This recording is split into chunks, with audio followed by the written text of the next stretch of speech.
Me llamo Clara. Tengo 36 años. Soy protésica dental y, siendo honesta, nunca pensé que contaría esta historia.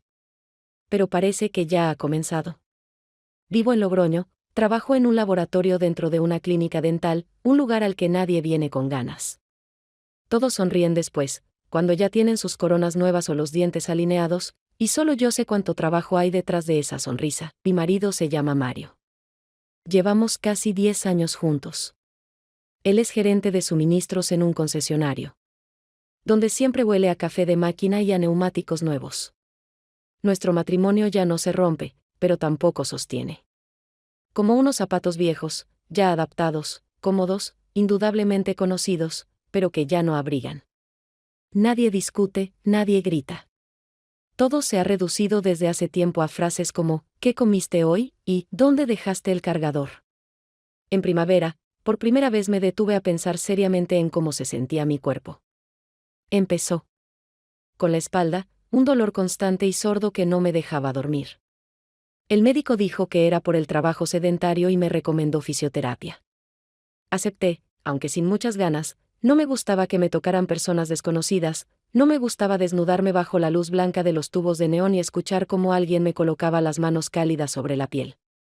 Pero dolía tanto que me rendí. En el centro de rehabilitación no había nada especial. Todo era estéril, silencioso, un poco cargado. Sesiones de masajes, ejercicios de estiramiento, charlas breves con otros pacientes que no conocía. Hasta que un día lo reconocí. A él. Rubén Sánchez. Estaba de pie junto al mostrador, apoyado con el hombro en la pared, diciéndole algo a la recepcionista. Parecía como si ese fuera su lugar, como si estuviera ahí todos los días. No había cambiado mucho, la misma postura ancha, las sienes apenas canosas, la mirada decidida. Pero yo lo recordaba diferente, un chico callado, casi invisible. En clase, que nunca discutía y se sentaba en el último pupitre, cerca de la puerta. En la escuela no hablábamos. Él pertenecía a ese grupo que existe cerca, pero no toca tu vida, ¿Rubén? Dije, sin estar del todo segura. Me miró. Sorprendido no más que yo. Clara. Me parece que estudiamos juntos, ¿no? Sonrió y, inclinándose un poco, añadió, ¿trabajas aquí? No. Ojalá. Es mi espalda la que me falló. ¿Es grave? Trabajo de escritorio. Dicen que no tiene cura, me encogí de hombros. Yo tampoco trabajo aquí. Soy paciente. Estoy envejeciendo con estilo. Fue inesperadamente fácil. Extrañamente fácil. Él no se sintió incómodo, no intentó recordar nada del pasado escolar. La conversación no prometía nada, fue justo como debía ser, casual. Pero, por alguna razón, fue lo que más recordé de toda esa semana. No tenía con quién compartir ese momento.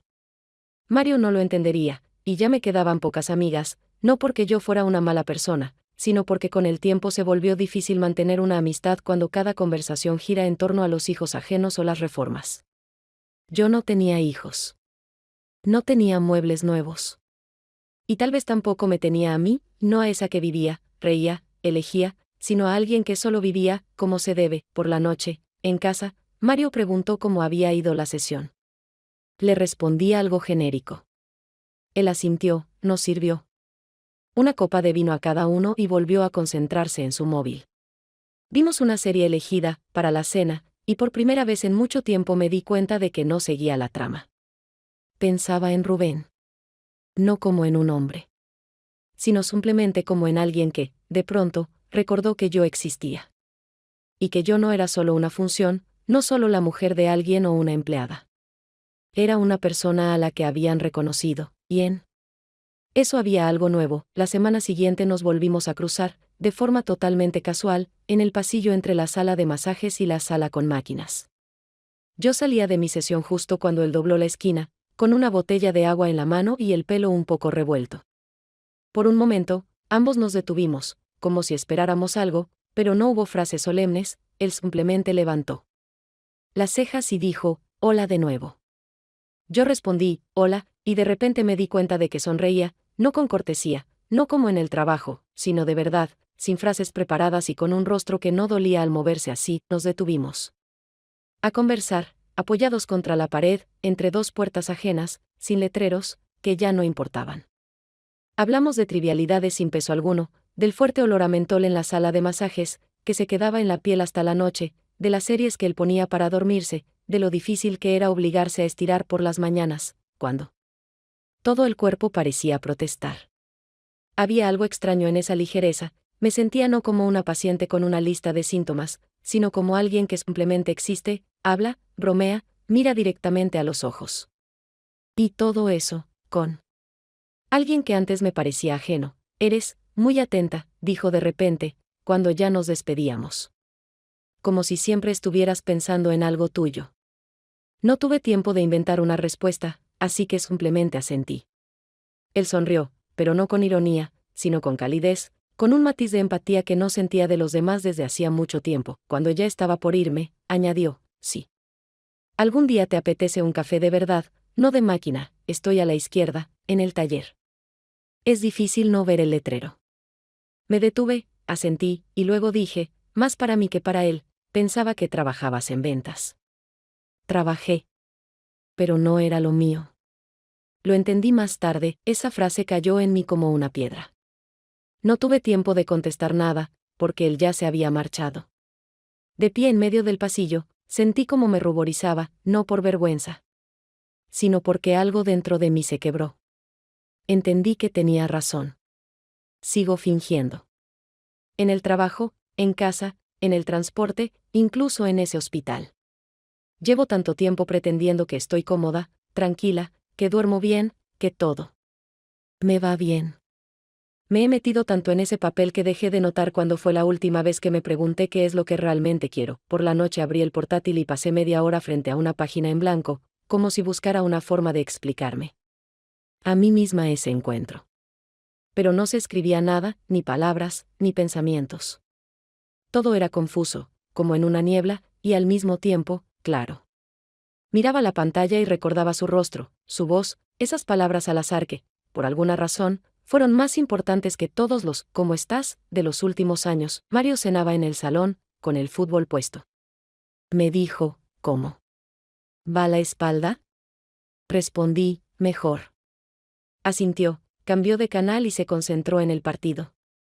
Me senté a su lado, tomé el té y di un sorbo que no se diferenciaba en nada de los cientos anteriores. Pero dentro de mí quedó esa conversación. Y una sonrisa, una sola, que nació por sí sola. Esa noche me acosté tarde. No por el dolor. Por los pensamientos, que por primera vez en mucho tiempo no giraban en torno a la lista de tareas. Recordaba lo fácil que fue hablar con él. Cómo sonreí. Y cómo, de forma inesperada, me entraron ganas de un café de verdad. No de máquina. No automático. Como todo lo demás. Unos días después, cuando el dolor de espalda había disminuido un poco y me sentía mejor, finalmente fui al taller. No por el café, al menos no oficialmente. Realmente noté que el coche tiraba un poco hacia un lado, así que era lógico pedir una revisión de las ruedas. Todo fue bastante normal. Entré, observé el lugar por dentro, dije que había notado un problema con la estabilidad y añadí que Rubén me había dicho que pasara. Sonó neutro, tranquilo, sin insinuaciones, y él respondió en el mismo tono, ahora lo revisamos, breve, sin guiños ni dobles sentidos. Caminamos hasta una pequeña sala con puertas de vidrio, donde había una máquina de café y dos sillones de cuero viejos que crujían al sentarse. Me ofreció un café, asentí. En ese momento me pareció que no pasaría nada. Que todo se quedaría dentro del servicio técnico. Pero cuando se sentó frente a mí, colocó la taza y me miró un segundo más de lo necesario, sentí que esa conversación no iba a ser sobre neumáticos. Hablamos de lo cotidiano, cuánto tiempo llevaba trabajando en el laboratorio, por qué no nos habíamos mudado con Mario a otra ciudad, si estaba satisfecha con mi empleo. Pero esas conversaciones pronto cambiaron de rumbo, se volvieron más profundas, más sinceras, sin que yo lo planeara. Él no hizo preguntas directas, pero escuchaba como si realmente le importara. No estaba acostumbrada a eso, y por eso me relajé. Mi taza estaba medio vacía, y ya le estaba contando que una vez quise ser ilustradora, pero que la vida puso otras prioridades. Él no se rió. Solo preguntó, ¿te arrepientes? Me detuve. Me di cuenta de que no sabía la respuesta. No me sentía triste, pero en mi cabeza apareció un pensamiento extraño, cuántas cosas había postergado, para después, un después, que nunca llegó. Luego le pregunté si siempre había querido trabajar con coches. Me dijo que no. Que simplemente se cansó de decir cosas que no sentía. Y que este taller, aunque no era su sueño, era el lugar donde dejó de convencer, a veces parece. Que no esperas nada. Ni siquiera cuando alguien te habla, esta vez no me reí ni hice un chiste como respuesta. Solo lo miré a los ojos y dije, es una técnica de supervivencia, no entramos en detalles. Él no preguntó qué significaba, y yo no lo expliqué. Fue una de esas confesiones que no necesitan respuesta. Él asintió y dijo que el problema de las ruedas era real, pero que no era grave. Y que podía volver en unos días, si quería. Cuando salí del taller, sentí un alivio extraño. No por los neumáticos, que al final no estaban tan desgastados, sino porque no tuve que inventar nada. No tuve que mentir ni protegerme. Simplemente fui yo misma, sin expectativas, sin papeles, sin necesidad de demostrar nada. En casa le dije a Mario que por fin había hecho revisar el coche. Él asintió, no preguntó nada. Luego me mostró un video de internet, que según él era gracioso. Yo no me reí, pero sonreí. Automáticamente. Como siempre, esa noche tampoco pude dormir. Enseguida. En mi cabeza se repetían frases, entonaciones, miradas. Era como una película vieja que ya has visto, pero quieres volver a ver porque sientes que algo se te escapó. No sabía por qué fui a verlo. No sabía qué estaba buscando. Pero después de ese encuentro, ya no podía fingir que nada había cambiado. La semana siguiente, después de otra sesión en el centro de rehabilitación, salí al exterior un poco antes de lo habitual. El aire estaba húmedo, pegajoso, con un ligero olor a polvo y aceite de motor, ese mismo olor que ya empezaba a recordarme algo. No tenía planes de encontrarme con nadie, no había quedado con nadie, ni siquiera pensaba pasar por el taller. Pero en el aparcamiento, junto a mi coche, estaba él. Me vio primero y levantó la mano, no como un conocido, no como un hombre, sino como quien sabe que de todos modos te vas a acercar. Y me acerqué, sin preguntas internas, sin excusas inventadas, simplemente porque quise. Conversamos unos minutos. Me preguntó si me sentía mejor después del masaje, asentí, aunque el dolor seguía igual. Luego me acompañó en silencio hasta el coche, sin acercarse demasiado, sin tocarme, pero manteniéndose presente, estable, no invasivo, pero perceptible. Cuando abrí la puerta, él la sujetó suavemente, como si no fuera nada, y me detuve. No hablamos. No aparté la mirada. No hubo ningún motivo lógico, ningún impulso repentino. No pasó porque, así se dio, ni porque alguien lo provocara, simplemente nos inclinamos el uno hacia el otro medio paso, y nos encontramos en el medio. El beso fue corto. No fue apasionado, ni cinematográfico, no hubo música en la cabeza. Ni impulsos extraños. Pero fue real. Sin sombra de duda, sin juegos, sin necesidad de probar ni justificar nada. Todo sucedió con tanta naturalidad, que ni siquiera tuve tiempo de asustarme. Mi corazón no latía con fuerza. Mi respiración no se agitó. Pero por dentro hubo una claridad muy nítida, estaba viva. Me senté al volante sin saber qué decir. Él no me retuvo, no pidió promesas, no hizo ningún gesto dramático. Simplemente cerró la puerta, se apartó un poco y dijo, ten cuidado. Esa curva a la izquierda está un poco resbaladiza. Después de la lluvia, en casa no dije nada. Me desvestí, me metí en la ducha, estuve mucho rato bajo el agua caliente. No temblaba, no lloraba, no sentía culpa ni euforia. Pero algo dentro de mí se desplazó, no bruscamente, sino como cuando giran una palanca para cambiar el rumbo. No lo había planeado. No había construido ningún escenario. Ni siquiera pensé en cuál sería el siguiente paso. Mario volvió a preguntar por mi espalda. Le dije que estaba un poco mejor, y ahí quedó todo. Puso la tetera, nos sirvió té. Se sentó a mi lado. Vimos las noticias, comentamos alguna historia política, y de pronto sentí que mis frases sonaban falsas. Eran lógicas, habituales, adecuadas, pero como si las dijera a otra persona.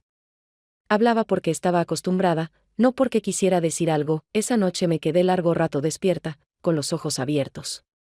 Por primera vez en mucho tiempo recordé a la que fui a los 20, la que temía perder la estabilidad, por eso aceptaba lo que no dolía.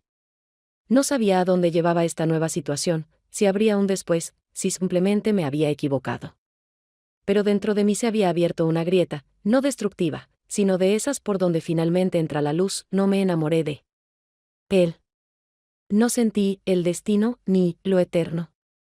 Pero sí sabía con certeza que ese beso no fue por él. Fue por mí. Por esa parte de mí que aún está viva, aunque yo ya la había olvidado. Unos días después de aquel beso, Mario y yo estábamos cenando en casa, como siempre, platos sobre salvamanteles, la televisión de fondo, algún presentador comentando la situación de la bolsa. Él cortó queso para los dos, sirvió una copa de vino y, como al pasar, dijo: «Hoy te mueves con más soltura. Se nota que algo está funcionando». Asentí, dije algo sobre un nuevo ejercicio con pelota que me enseñó el fisioterapeuta, y enseguida desvié la conversación hacia él. Recordatorio de pago del agua que había llegado, que había que abonarlo antes del fin de semana. Él estuvo de acuerdo, dejó el móvil a un lado y, sin mirarme, dijo: «Por cierto, podrías tomarte un día libre la semana que viene, iremos a cenar a casa de mi hermano, nos ha invitado». Le respondí que quizá tendría sesiones adicionales. El médico quería revisar los resultados y, si era necesario, trabajar más la zona del cuello. Esa fue la primera mentira consciente. No una exageración por comodidad, no una omisión momentánea, sino una completa distorsión de la realidad. Con el único fin de evitar la cercanía. Sentí una presión en el pecho, pero no por culpa, no me arrepentía de lo dicho, porque sabía que estaba tapando una verdad más profunda, una que incluso me daba miedo pronunciar en voz alta. Todavía no era una traición en el sentido físico. Pero internamente ya no estaba del todo con Mario. Me sentaba a su lado, comía, hablaba, mantenía la rutina, pero en mi cabeza él ya no estaba. No estaba en mis planes, ni en mis emociones, ni en mis pensamientos antes de dormir. Pensaba en otra cosa, no en una persona, ni siquiera en Rubén, sino en la sensación que surgió tras encontrarme con él. Después de cenar, fui al baño. Me senté mucho tiempo en silencio, abriendo el grifo de vez en cuando para crear un poco de ruido. Me miré al espejo y no me reconocí, no por las arrugas, ni por el cansancio, sino porque la mirada había cambiado. Era más atenta, más observadora, casi ajena. Y ya no había en ella esa calma amortiguada que antes yo confundía con normalidad. Mario era atento. No gritaba, no era brusco, no mostraba indiferencia. Era como siempre, cuidadoso, responsable. Predecible. Pero eso empezó a volverse insoportable. Esa previsibilidad que antes consideraba una virtud, ahora parecía una trampa. Sabía cuándo llamaría, qué diría, cómo sonreiría. Sabía que propondría ver la nueva temporada de esa serie que teníamos pendiente. Y cuando dijera: «¿Te molesta si me acuesto antes?», yo ya no me sentía parte de ese nosotros. Vivíamos juntos, pero yo ya no habitaba por completo ese espacio. La frase de Rubén, aquella sobre que soy demasiado tranquila para ser feliz, seguía repitiéndose en mi mente como una melodía rayada. No sonaba como reproche, ni como amenaza, pero tenía esa capacidad incómoda de hacerme detenerme. Intenté recordar cuándo fue la última vez que sentí verdadera alegría. No satisfacción por un desayuno rico, ni alivio tras terminar un proyecto, sino alegría real, de la que te corta la respiración, de la que no necesita explicación. No pude. Esa noche, mientras él dormía, me quedé en la cocina con una taza de té, mirando por la ventana. Nada había cambiado en nuestro patio, las mismas farolas, el mismo silencio, el mismo contenedor junto al portal. Pero dentro de mí, todo era distinto. Y sabía con certeza, aunque mañana vuelva al trabajo, regrese a casa, prepare la cena como siempre, ya no será la misma vida que era antes de ese beso. No por el beso en sí, sino por lo que me hizo sentir, algo que no había sentido en años. Y no quería volver atrás. A la noche siguiente, cuando terminé el trabajo un poco antes, pasé mucho tiempo frente al espejo del baño, con las llaves del coche en la mano, sin poder decidir a dónde quería ir. No tenía un motivo claro para pasar por el taller, el coche funcionaba bien, la espalda dolía menos, y al centro de rehabilitación estaba citada recién para la mañana siguiente. Pero ya no pensaba en excusas. No planeaba, no buscaba el momento, no inventaba pretextos, simplemente salí de casa, me subí al auto y fui a donde quería estar. En el taller ya estaba algo oscuro, las ventanas dejaban pasar una luz tenue. Dentro se escuchaba la radio, y cuando abrí la puerta, Rubén no se sorprendió, me miró. Levantó levemente una ceja y con una expresión en la que había más comprensión que preguntas, dijo, ajá. Ahora sí es por el café, asentí, sin reír, sin bromear, sin explicar. Caminó delante de mí, me condujo a la misma sala con los sillones que crujían y la cafetera, sirvió café, colocó la taza frente a mí y se sentó enfrente. Sus movimientos eran tranquilos, sin prisa, sin teatralidad, no mostraba nada de más, no jugaba a nada, no intentaba descifrar mis intenciones. Solo estaba ahí. Y eso bastó para que dejara de estar en tensión, no sabía por qué había venido. Pero sí sabía con certeza que no era por una revisión técnica. Guardamos silencio. No porque no tuviéramos nada que decir, sino porque las palabras ya no hubieran explicado nada. En ese silencio no había tensión, ni duda. Solo tomábamos café y nos mirábamos, como dos personas que ya no temen estar presentes. Él no dio ningún paso hacia mí.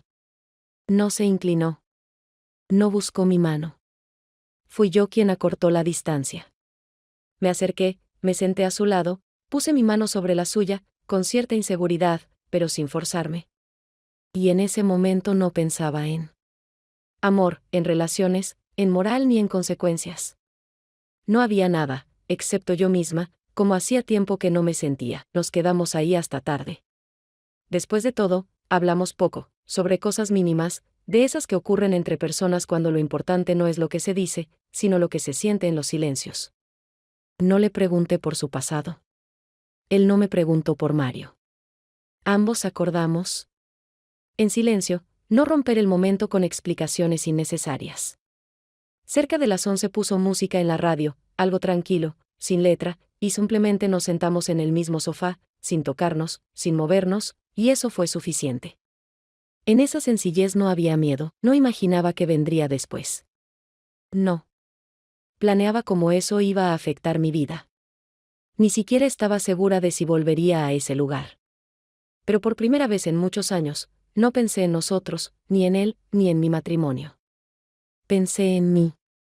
En esa que había perdido, la que soñaba, reaccionaba con sinceridad, actuaba por impulso y no por deber. Y en esa noche sentí, de pronto, que podía recuperarla. No por alguien, no gracias a un beso o a la atención, sino simplemente porque todavía no había desaparecido. Cuando salí del taller, la calle estaba vacía. La ciudad ya dormía, pero yo no. En mi cabeza no había decisiones, ni planes. Pero había una certeza, algo en mí ya había cambiado. Y volver a lo de antes sería traicionarme. No a Mario. No a Rubén. A mí misma. Unos días después volví a esa misma sala en el taller, aunque esta vez ya no fue una decisión espontánea.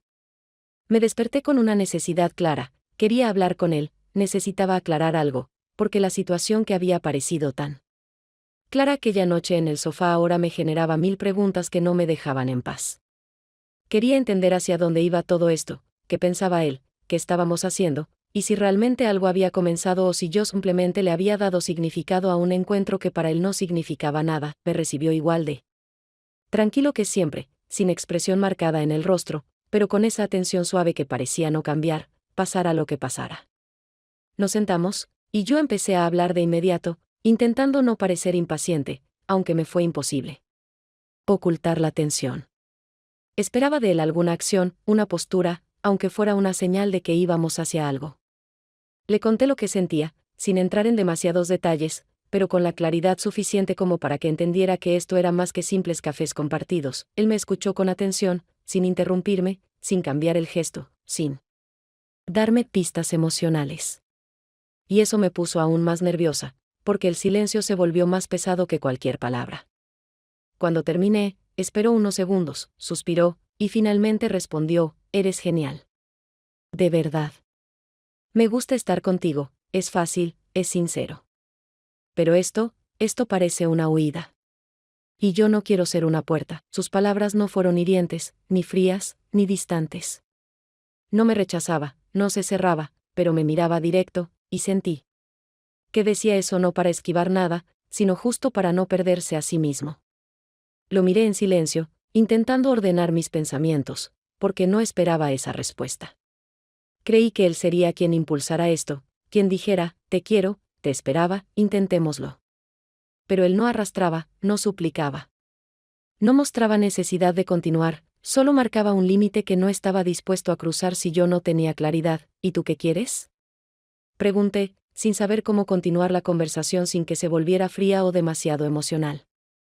Él sonrió con un poco de tristeza, se encogió de hombros mirando su taza, y luego levantó la mirada y dijo con calma, que no elijas. Que lo sepas, eso no iba sobre elegir entre Mario y él, ni sobre amor o atracción, ni sobre una relación como estructura. Hablaba de seguridad interior, de estar lista para sostener decisiones, de una madurez que no nace en unas cuantas citas. Por muy sinceras que sean. Me quedé sentada sin saber qué decir, porque entendí que realmente no sabía. No sabía qué quería. No sabía dónde empezaba mi voz y dónde comenzaban las costumbres que tomaba como propias. Estaba tan acostumbrada a elegir lo que era.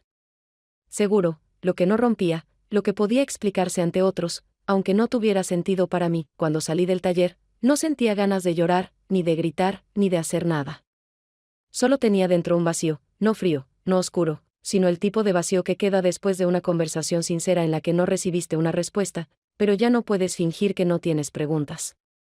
Caminé despacio, sin mirar atrás. Porque no tenía sentido buscar confirmación en sus gestos o en su mirada. Él ya me había dicho todo lo que podía, y yo tenía que decirme la verdad, al menos una vez, sin drama, sin engaños, sin expectativas ajenas. El sábado finalmente fuimos a casa del hermano de Mario, aunque seguía fingiendo que tal vez tendría cambios en mi agenda de fisioterapia.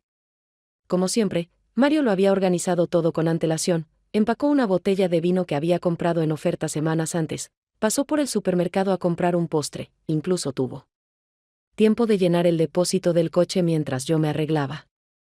Salimos por la tarde, el camino era tan familiar que conocía cada bache, cada frase que él repetía durante el trayecto, cada canción que ponía, porque suena mejor en el coche que en casa. El hermano de Mario nos recibió en la puerta. Me abrazó como si no nos hubiéramos visto en años y exclamó en voz alta algo sobre lo bien que me veía. Su esposa se movía con prisa en la cocina, preparando la paella cuyo olor ya llenaba el patio antes de nuestra llegada. Nos sentamos a la mesa de la terraza, sirvieron vino, y todo siguió el curso habitual. Hablaban alto, se interrumpían. Se reían de los mismos chistes reciclados de otros años, recordaban historias de la infancia que ya había escuchado al menos 3 veces. Yo participaba lo justo, respondía cuando hacía falta, asentía en los momentos adecuados, sonreía cuando todos se reían, incluso hice algún comentario sobre el tráfico o el tiempo. Pero por dentro me sentía vacía, no por indiferencia, sino porque en toda esa noche, en realidad, yo no estaba allí. Cada vez que una copa chocaba con un plato, me estremecía. Cuando alguien alzaba la voz para brindar, sentía que me volvía más pequeña. Cuando Mario me tocaba suavemente la mano, algo dentro de mí se encogía, no por rechazo, sino por la conciencia de que ese gesto ya era solo costumbre, que no me alcanzaba donde realmente lo necesitaba. Miraba a él, a su hermano, a la cara sonriente de su cuñada, y me sorprendía pensando en otra cosa. Mi mente volvía constantemente a otro lugar, a la pequeña sala del taller, al olor a aceite, al calor de una taza entre las manos y a las conversaciones en las que no había ni una pizca de falsedad.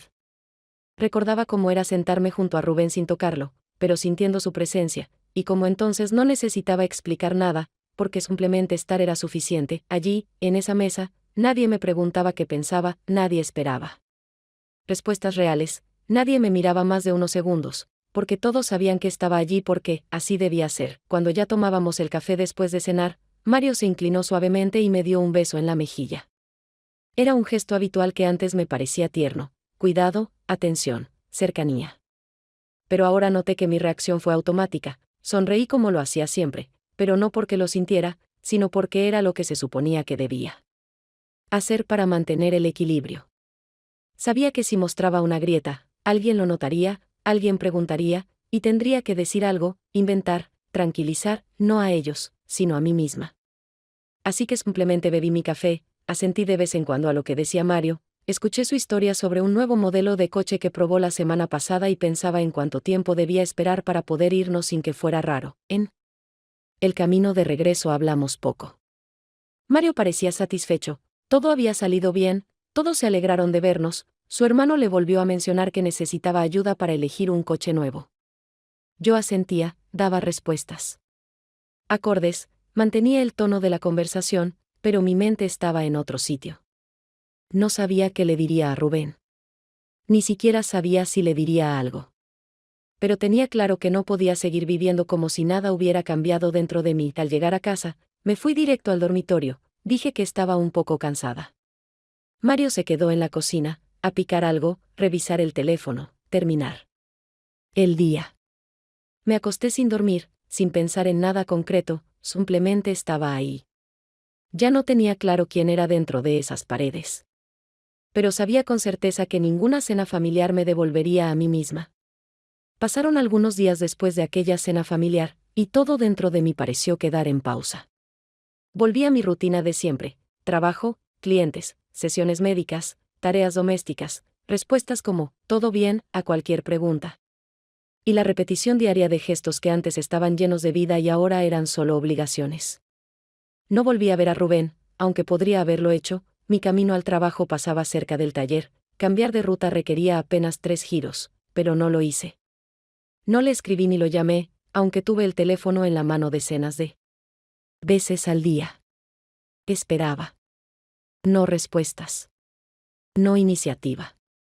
Quizás solo un momento que me empujara a decidir. Ese momento llegó, pero no como lo había imaginado, era una tarde cualquiera, como tantas.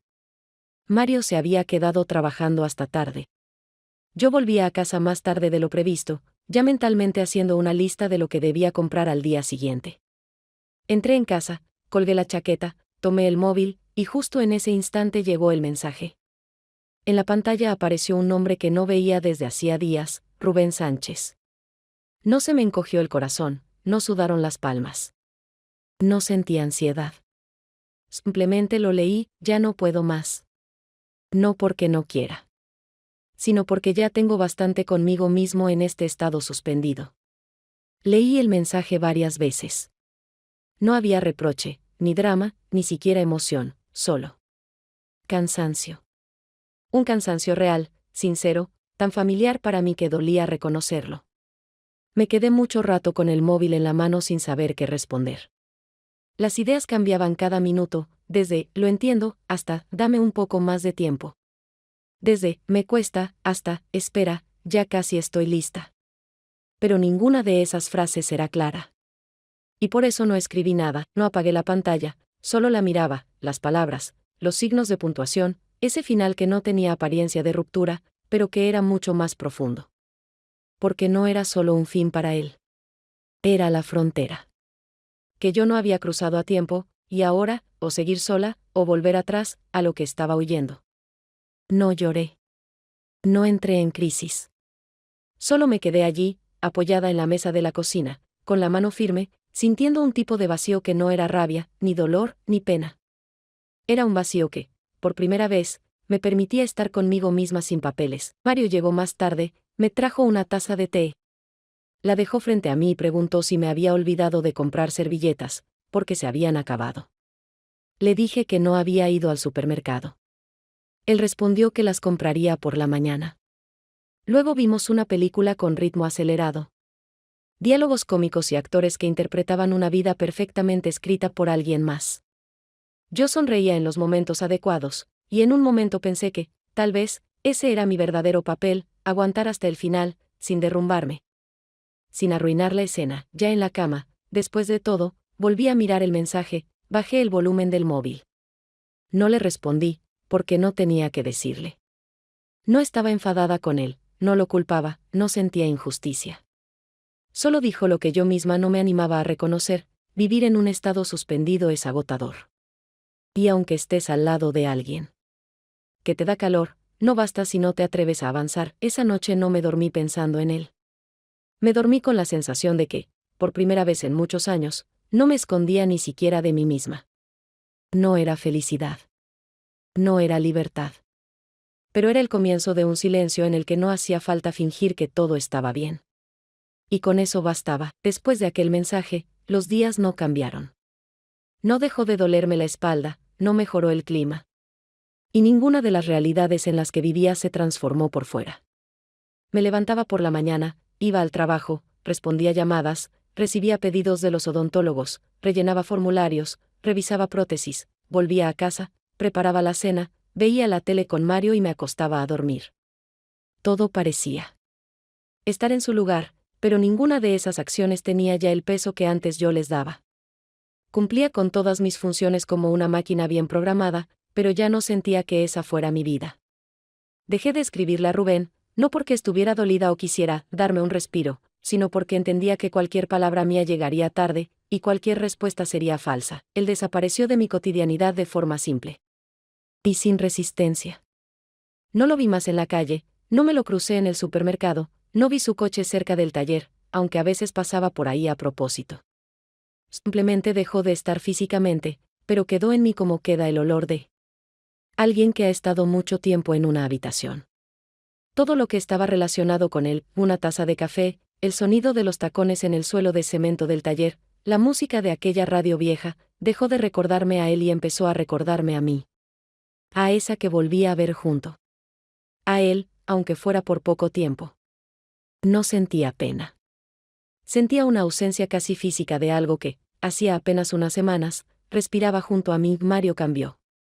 Sin hacerlo evidente, sin explicaciones.